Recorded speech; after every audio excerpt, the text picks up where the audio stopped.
Put it up full mass. Interesting social media history of white supremacist posts from the White House. The Trump administration continues to give a nod to right-wing neo-Nazi extremism by making and posting racist images online. This isn't the first time they've done something so explicit to give a wink and a nod to white supremacy or white supremacist verbiage. It's very clear a regular thing for them. It's a very clear and regular thing for them. And I want to show you the most recent post from yesterday. So it says, the White House posted a cartoon to X. This was on Wednesday of 2 Greenlandic mush team and 3 huskies each, pointing towards the choice of the white pillars and the south lawn or a tempestuous scene by the Great Wall of China and Red Square in Russia. According to Heidi Barrett, co-founder of the Global Project Against Hate, quote, "This is a key concept in neo-Nazi and white supremacist subculture. Western man is code for white man. And one of the most popular racist books in these subcultures is Which Way Western Man, which has been featured in a Department of Homeland Security post celebrating Manifest Destiny.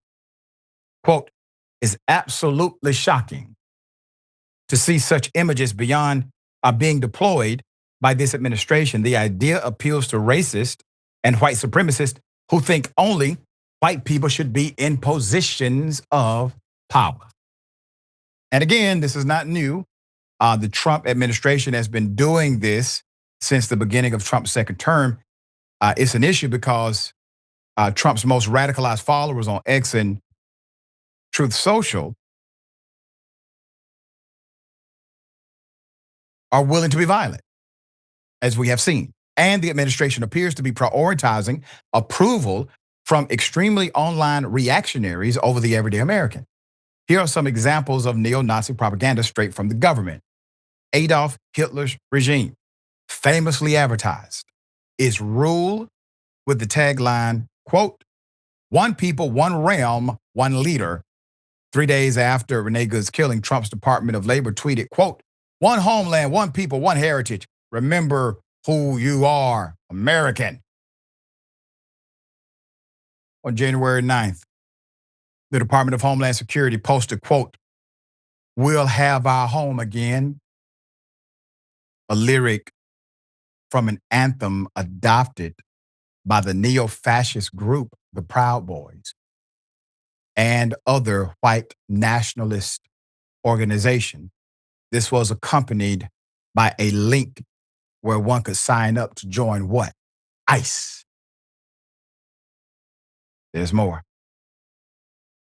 Why is this administration choosing to be so openly fascist? Vox reporter Eric Levitz explains a potential reason, saying the simplest explanation for the administration's actions is that it is full of authoritarian white nationalists who see propagandizing for a more racially pure United States and empowering ICE to brutalize its enemy as sacred missions.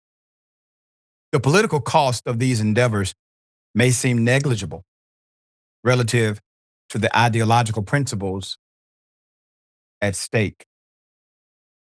Basically, their ideology has become a religion.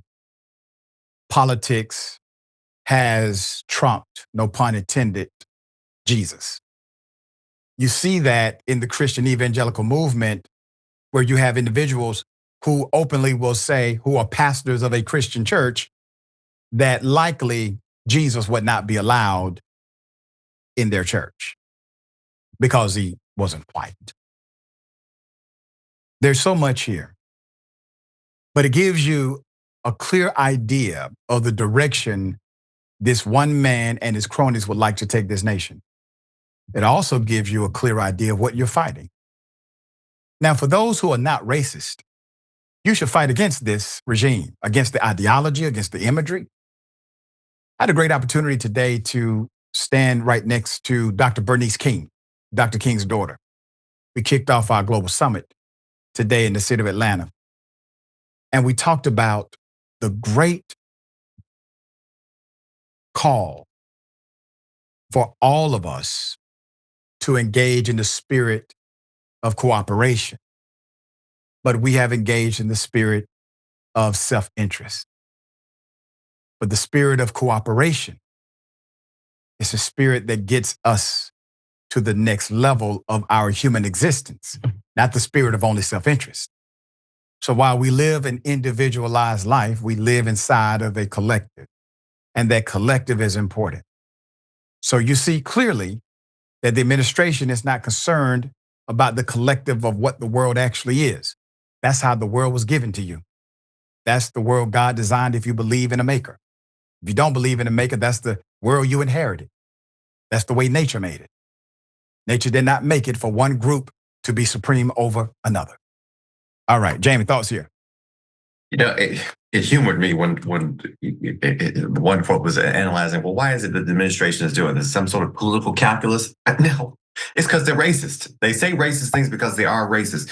Especially President Trump himself. He envisions a world, he envisions America, where the only people that are relevant are the people that look and sound like him and believe like him. He's not doing this as some sort of political calculus to gain points. He doesn't care about the people below him in any kind of context.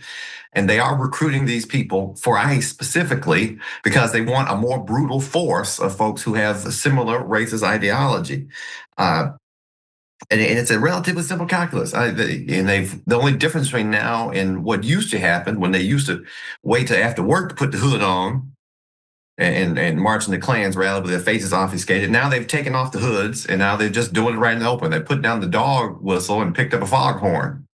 And they're daring us to challenge them. And I think I did an episode on Rebel HQ recently about ICE, how he started off with this notion that we're going to get the violent, undocumented immigrants out who are sent here from insane asylums or whatever nonsense he made up.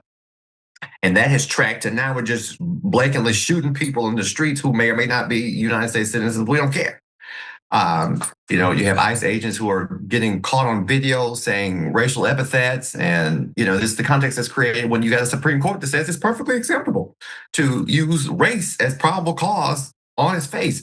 So this is definitely the America he envisioned, and he didn't do it because he's making a calculation. He did it, like I said, because that's what he has in his core, and he's done a better job this administration. Better job for his purposes of surrounding himself with people who share this terrible racist core. Yeah. And you don't have to necessarily put the shoe on your foot for the footprint to either help you or harm you. If you are a white supremacist, you don't necessarily have to shout white supremacy in order for the footprint of white supremacy to help you. And it works the other way. That if you're not for it, that means that the footprint will somehow adversely impact you. So here's what I'm saying. This is coming down to the people that are either for it or against it. There is no silence. Either for it or against it, because the footprint of it has taken a hold in such a way that it is undeniable. And it must be addressed, and it must be addressed consistently. We'll bring updates as updates develop from the White House and their racist post.